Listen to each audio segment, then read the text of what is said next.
Avis vascular center మన దేశంలోనే the best varicose vein hospital. నమస్తే, welcome to healthy conversations with IT media.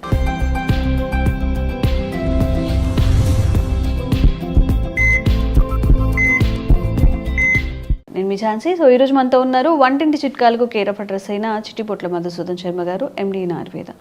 మరి కంటి సమస్యల గురించి మనం మాట్లాడుకున్నట్లయితే ఇప్పుడు చాలా చిన్న ఏజ్లోనే ఐసైట్స్ వస్తున్నాయి. మరి దీనికి గల కారణం ఏంటి, తీసుకోవాల్సిన జాగ్రత్తలు మాట్లాడేద్దాము. నమస్తే సార్. నమస్తే. సో చిన్నపిల్లలు కూడా స్పెట్స్ పెట్టుకొని కనిపించడం, లేకపోతే వాళ్ళకి టీవీ చూస్తున్నప్పుడు కనిపించకపోవడం, రాస్తున్నప్పుడు కనిపించకపోవడం, పెద్దవాళ్ళల్లో అంటే చిన్నపిల్లల నుంచి మాట్లాడుకుంటున్నట్లయితే అట్ ద ఏజ్ ఆఫ్ 3, 4, 5 కూడా ఇప్పుడు కొంచెం కంటి సమస్యలు వచ్చే అవకాశం ఉంటుంది. సో ఇవి జెంటికల్గా వస్తాయా, లేకపోతే ఏమైనా ఫుడ్ చేంజెస్తో మనం సెట్ చేసుకోవచ్చా, ఎలా చేయొచ్చు అంటారు?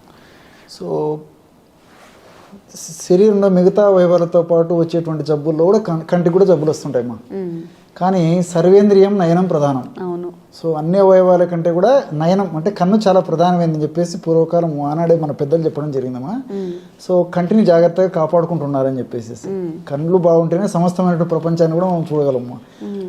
సో దేహధర్మాల రీత్యా, వయోధర్మాల రీత్యా సర్వసాధారణంగా ఒక వయస్సు వచ్చిన తర్వాత కంటికి సంబంధించినటువంటి సమస్యలు అంటే ఇప్పుడు ఏదో మోకాళ్ళ నొప్పులు వచ్చినట్లు, తర్వాత చెవులకు సంబంధించినటువంటి సమస్యలు, చెవుకు సంబంధించినట్టు వచ్చినట్లు, అదేవిధంగా మతిమరుకు సంబంధించినట్టు ఇలాంటి సమస్యలు వచ్చినట్లు కూడా కంటికి కూడా సమస్యలు రావడం అత్యంత సర్వసాధారణమా. సో కొంతమందికి ఏదో 60 సంవత్సరాలు దాటినటువంటి వాళ్ళు, 50 సంవత్సరాలు లేదు ఆ ఏజ్ వచ్చినటువంటి వాళ్ళకి వస్తే, కొంతమందికి 70-80 సంవత్సరాలు ఆ ప్రాంతము ఆ వయస్సు దాటినటువంటి వాళ్ళలో కూడా కంటికి సంబంధించినటువంటి సమస్యలు రావడం సర్వసాధారణం. కానీ దురదృష్టవశాత్తు ఈ మధ్యకాలంలో మరి తల్లిదండ్రుల యొక్క అవగాహన లోపం చేత, పిల్లలకి సరైనటువంటి మార్గదర్శకం చూపలేకపోవడం చేత, విపరీతమైన పోషకాహార లోపం చేత, junk food, fast food, bakery foods ఇలాంటి ఆహారం ఇవ్వడం చేత, కంటికి రెస్ట్ సరిగ్గా లేకపోవడం చేత, ఇలా వివిధ రకాల కారణం చేత చిన్న వయస్సులోనే కంటి జబ్బులు వస్తున్నాయమ్మా. మీరు గమనించండి, స్కూల్ గోయింగ్ చిల్డ్రన్ ఒక 100 మందిని గమనించినట్లయితే దాదాపు ఒక ఇంచుమించు 15-20 మందికి అద్దాలు, సో స్పెట్స్ ఉండేటువంటి పరిస్థితి ఏర్పడుతుంటుందమ్మా. సో ఇవన్నీ చెప్పేసరికి చాలా మందికి సందేహం వస్తుంటుంది. మరి డాక్టర్ గారు కూడా స్పెట్స్ వాడుతున్నారు కదా, డాక్టర్ గారు ఏదైనా మందు వాడుకొని ఆ సమస్య లేకుండా చేసుకోవచ్చు కదా అని చెప్పేసి కూడా కొంతమంది అంటుంటామా. సో నాకు ఈ నాలెడ్జ్ వచ్చేసరికి కాలం గడిచిపోయింది. సో ఇవన్నీ తెలుసుకునేసరికి నాకు దాదాపు 40-50 ఏళ్ళు వచ్చినాయమ్మా. సో దాదాపు అప్పటికి చత్వారం అని చెప్తుంటారమ్మా, అది కొంచెం మొదలు కావడం, తర్వాత సరైన వయస్సు వచ్చే కొద్ది కూడా ఇంతకుముందు చెప్పినట్టు దేహధర్మాల్లో భాగంగా ఇది వచ్చిందమ్మా. ముందు జాగ్రత్తలు తీసుకొని నాకు కూడా చిన్నప్పటి నుంచి వీటి మీద అవగాహన ఉంటే ఇంకో 10-15 సంవత్సరాల పాటు అద్దాలు లేకుండా గడపగలిగి వాడినేమో. సో సరే, ఏదైనా అనుభవం నేర్పిన పాఠాలని చెప్పేసి ఆ అనుభవం అందరికీ మార్గదర్శకంగా ఉంటుందని చెప్పేసి చెప్తున్నామ్మా. సో నేను చేయలేకపోయినాను, కనీసం ఫ్యూచర్లో కూడా భవిష్యత్ వచ్చే జనరేషన్ కూడా అలా ఇబ్బంది. మీ ఏజ్ ఎంత సార్ ఇప్పుడు? 65 అమ్మా. 65. నార్మల్గా మీకు ఎప్పుడు వచ్చింది స్పెట్స్? నాకు దాదాపు ఒక 10 ఇయర్స్ అయిందమ్మా. అంటే 55 నుంచి కొద్దిగా మొదలైంది. 55 అంటే మీరు చాలా అంటే కొంచెం పెద్ద ఏజ్ కదా. చిన్నప్పుడు అంటే 20-30 కన్నా 55 అనేది పర్వాలేదు, మీరు జాగ్రత్త తీసుకున్నట్టే. మీరు డాక్టర్ కాబట్టి ఇంకా కొంచెం జాగ్రత్త తీసుకుంటే ఆ స్పెట్స్ కూడా వచ్చేవి కాదు అనేది నాకు తెలియదు. సో తెలుసుకునేసరికి పుణ్యకాలం గడిచిపోయిందమ్మా. సో ఇప్పుడు కొంత డ్యామేజ్ అయిపోయింది కాబట్టి దాన్ని పూర్తి స్థాయిలో తీసుకురావడం కూడా కష్టం. అసలు ఇప్పుడు కంటి ఆరోగ్యం బాగుండాలి అన్నప్పుడు చిన్నప్పటి నుంచి పిల్లలకి మనం తీసుకోవాల్సిన జాగ్రత్తలు? ఎగ్జాక్ట్లీ అమ్మా. సో ముఖ్యంగా చిన్నపిల్లలకి పోషకాలు బాగా సమృద్ధిగా ఉన్నటువంటి ఆహారం ఇవ్వడం పిల్లలకు నేర్పించాలి. అంటే పోషకాలు ఉండేటువంటి ఆహారం అంటే బాగా ప్రోటీన్స్, అదేవిధంగా ఈ మైక్రోన్యూట్రియంట్స్, కొన్ని రకాలైనటువంటి విటమిన్స్, ఖనిజాలు ఇలాంటివి సంపూర్ణంగా ఉండే ఆహారం చిన్నపిల్లలకి ఇవ్వాలమ్మా. మెయిన్గా చేయాల్సింది అది. సో ఈ పోషకాహారంలో కూడా విటమిన్ ఏ ప్రధానంగా ఉండాలి. అదేవిధంగా విటమిన్ సి, విటమిన్ డి, అదేవిధంగా విటమిన్ ఈ, అదేవిధంగా ఒమేగా-3 ఫ్యాటీ యాసిడ్స్, ఇలాంటివన్నీ కూడా చిన్నప్పటి నుంచి అలవాటు చేసినట్లయితే చిన్నపిల్లలకి సో చాలా వరకు కూడా ఒక వయస్సు వచ్చేంత వరకు కూడా వాళ్ళకి ఎలాంటి కంటి జబ్బులు రావమ్మా. ఓకే. సో కంటికి సంబంధించినటువంటి ఈ రెటినాకు సంబంధించినటువంటి సమస్యలు కానీ, లోపల రక్తనాళాలకు సంబంధించినటువంటి సమస్యలు కానీ, తర్వాత విజన్కి సంబంధించినటువంటి సమస్యలు కానీ, తర్వాత ఈ శుక్రాలు అంటారు కదమ్మా, ఈ క్యాట్రాక్ట్ ఇలాంటి సమస్యలు కానీ ఇలాంటివి ఏవి రాకుండా ఉండేదానికి నేను చెప్పినటువంటి పోషకాహార పదార్థాలు బాగా సమృద్ధిగా చిన్నప్పటి నుంచి వాడడం వల్ల చాలా అద్భుతంగా ఉపయోగపడుతుందమ్మా. సో అలాంటి వాటిల్లో ఫర్ ఎగ్జాంపుల్ విటమిన్ ఏ గురించి మనం ఆలోచించినట్లయితేమా, ఈ విటమిన్ ఏ కరివేపాకు తర్వాత కొత్తిమీరలో పుష్కలంగా ఉంటుందమ్మా. సో మీరు బాగా గమనించండి, కరివేపాకు మన ఆహార పదార్థాల్లో వంటకాలు తయారు చేసి కరివేపాకు అందులో వేసినప్పటికీ ఎంతమంది కరివేపాకు తింటున్నారమ్మా? పెద్దవాళ్లకు అలవాటు లేకుండా పోయింది చాలామందిలో. చిన్నపిల్లలు పక్కన తీసేసి ఆహారం తింటారు కానీ కరివేపాకు పక్కన పెడతారు. సో మన పెద్దలు దాని యొక్క పర్పస్ను గుర్తిరిగే ఆహార పదార్థాల్లో వంటకాల్లో అది వేసి తినమని చెప్పి తయారు చేసుకొని తినమని చెప్పారమ్మా. సో తల్లిదండ్రులకు వాటి మీద అవగాహన లేకపోవడం చేత పిల్లలకు అది చెప్పేటువంటి పరిస్థితి లేదు. సో కరివేపాకు పొడి రూపంలో అంటే అస్సలు తీసుకోరు. ఇలా విధంగా మనం కూరల రూపంలో దాంట్లో రూపంలో చేసినా తీసుకోకపోయేటువంటి పరిస్థితి ఉండడం చేతనే చిన్నపిల్లలకు ఈ సమస్య మరీ ఎక్కువ అవుతుందమ్మా చిన్న వయసు నుంచి. అదేవిధంగా కొత్తిమీర కూడా చాలా అద్భుతంగా పనిచేస్తుంది. దీనితో ఆకుకూరలో కూడా మంచి విటమిన్స్ మినరల్స్ ఇవన్నీ ఉన్నాయమ్మా. ఫర్ ఎగ్జాంపుల్ ముఖ్యంగా అందరికీ అమ్మా, పిల్లల కంటే ఇప్పుడు అందరికీ కంటి సమస్యలు వస్తున్నాయి కాబట్టి అందరికీ ఉపయోగపడేవి చెప్తుంటాను. సో పొన్నగంటి కూర అమ్మా. పొన్న అంటే బంగారం, గంటి అంటే కన్ను. సో కంటి సమస్యల్లో బంగారం లాగా పనిచేస్తుంది కాబట్టి దాన్ని పొన్నగంటి కూర అంటారమ్మా. చాలా మందికి తెలియదు. పొన్నగంటి కూర వాడేటువంటి వాళ్ళు ఎంతమంది ఉన్నారమ్మా? అది తెచ్చుకోవాలి, తుంచుకోవాలి, ఆకులు విడదీసుకోవాలి, తయారు చేసుకోవాలంటే మరి మహిళలకు ఓపికలు తగ్గిపోయాయి, తయారు చేసుకోవడానికి ఓపికలు తగ్గిపోయాయి. సో చేసి పెట్టేటువంటి పరిస్థితులు కూడా చాలా కుటుంబాలు లేకపోవడం చేతనే ఇలాంటి సమస్యలు వస్తున్నాయమ్మా. సో మెంతాకు కానీ, పున్నగంటాకు కానీ, తర్వాత ఈ తోటకూర కానీ, అదేవిధంగా కొత్తిమీర కానీ, కరివేపాకు కానీ ఇలాంటివన్నీ ఆహార పదార్థాల్లో వంటకాల తయారీలో పుష్కలంగా వాడుకోవడం వల్ల చాలా అద్భుతమైన ఫలితాలు కలుగుతాయమ్మా. దీంతోపాటు విటమిన్ సి మనకు దేహంలో ఎక్కువ రోజు నిల్వ ఉండదమ్మా. ఏ రోజుకి ఆ రోజు అయిపోయి దాని పాత్ర. సో ప్రతిరోజు మన దేహానికి విటమిన్ సి అందిస్తుండాలి. సో విటమిన్ సి దేహానికి ప్రతిరోజు అందిస్తున్నారంటే కనీసము రోజు ఒక జామకాయను తింటా ఉండాలి. పుష్కలంగా విటమిన్ సి ఉంటుంది. సో లేకపోతే కనీసం ఒక నిమ్మరసం అన్న తీసుకుంటున్నారమ్మా. లేకపోతే ఉసిరికతో తయారు చేసినటువంటి ఏదో ఒక పదార్థం అన్న తీసుకుంటున్నారు.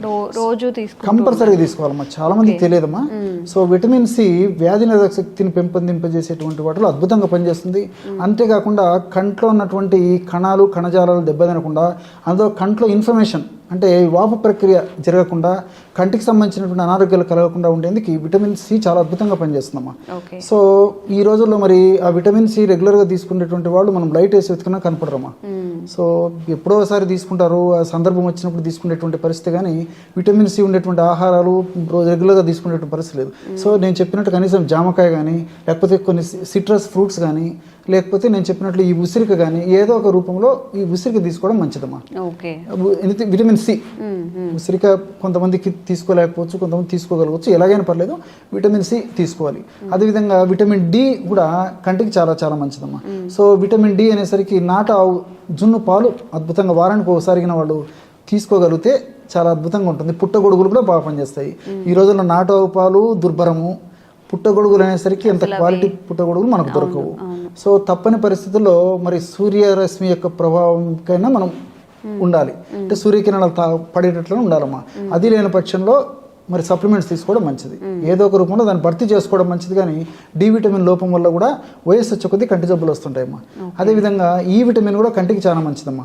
సో ఈ పిగ్మెంట్ లోపల కణాలు దెబ్బతినకుండా ఉండేందుకు, అదేవిధంగా రెటినా దెబ్బతినకుండా ఉండేందుకు, అదేవిధంగా రాడ్స్ అండ్ కోన్స్ అని చెప్పేసి ఉంటాయమ్మా మనకు దృష్టిని కలుగజేసేందుకు ఉపయోగపడేటువంటివన్నీ.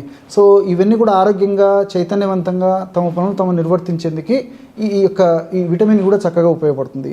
సో అదేవిధంగా ఒమేగా-3 ఫ్యాటీ యాసిడ్స్, ఈ ఒమేగా-3 ఫ్యాటీ యాసిడ్స్ కూడా కంటి జబ్బులు రాకుండా ఉండేందుకు యాంటీ ఆక్సిడెంట్గా పనిచేయడమే కాకుండా కంటిలో ఉన్నటువంటి అనారోగ్యాలను తొలగించేందుకు, వచ్చినటువంటి కంటి జబ్బులు త్వరగా తగ్గేందుకు కూడా ఒమేగా-3 ఫ్యాటీ యాసిడ్స్ ఉపయోగపడతామా.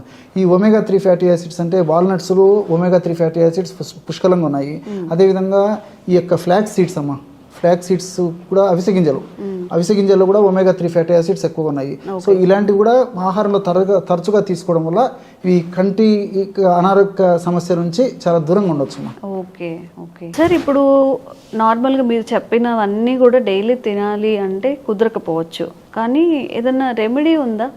డైలీ పిల్లలకి ఆహారంలో రెడీమేడ్గా చేసి పెట్టేది కానీ లేకపోతే టాబ్లెట్ రూపంలో కానీ అలాగా? మంచి ఒక పౌడర్ చెప్తానమ్మా, టేస్టీగా ఉంటుంది, సువాసన భరితంగా ఉంటుంది. ఓకే. చిన్నపిల్లల నుంచి పెద్దల వరకు అందరూ వాడుకోవచ్చమ్మా.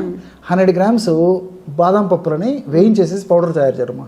100 గ్రామ్స్ బాదం పప్పు పౌడర్లో 25 గ్రామ్స్ కరివేపాకు పొడి, 25 గ్రామ్స్ ఉసిరిక పొడి, 5 గ్రామ్స్ ఇలాచి పొడి. ఓకే. చాలా బాగుంటుందమ్మా. సో ఈ రేషియోలు అన్ని పదార్థాలు బాగా కలిపేసి ఒక గాజు సీసాలో నిల్వ ఉంచుకొని రోజు ఒక్కసారమ్మా జస్ట్ ఒక పావు టీ స్పూన్ నుంచి ఒక 1/2 టీ స్పూన్ వరకు వాటర్లో కానీ తేనెతో కానీ పాలతో కానీ ఎవరికి ఎలా వీలైతే అలాగా సో తీసుకోవడం వల్ల మరి చిన్నపిల్లల నుంచి పెద్దల వరకు అందరికీ ఉపయోగపడుతుందమ్మా. చిన్నపిల్లలు అయితే పావు టీ స్పూన్ సరిపోతుంది. 15 సంవత్సరాలు 20 సంవత్సరాలు దాటినటువంటి వాళ్ళైతే రెగ్యులర్గా 1/2 టీ స్పూన్ వాళ్ళ డైలీ యాక్టివిటీస్లో రోజు తీసుకునే ఆహార పదార్థాల్లో రోజు తీసుకునే ఆహార భాగంలో దినచర్యలో భాగంగా రోజు దీన్ని తీసుకోవడం వల్ల కంటి జబ్బుల నుంచి చాలా సులువుగా బయటపడవచ్చు అమ్మా. అవి రాకుండా కూడా కంట్రోల్ చేసుకోవచ్చు. Okay, thank you so much.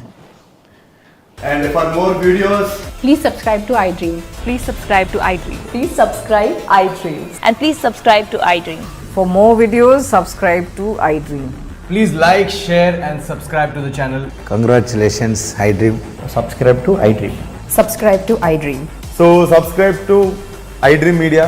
iDream ki iDream team andarki huge congratulations. Please subscribe iDream Media. Please subscribe to iDream. Subscribe iDream. Please subscribe to iDream. iDream అంటే నా కళల ఛానల్ను సబ్స్క్రైబ్ చేసుకున్న నోరు తిరుగుతలేదు, మీరైతే గంట గుర్తు కొట్టండి. For more such videos, please subscribe to iDream. Subscribe to iDream. Please subscribe to iDream. Please subscribe iDream Media. Please do subscribe to iDream. Please subscribe to iDream Media. For best entertainment and information, please subscribe iDream. And don't forget to subscribe to iDream.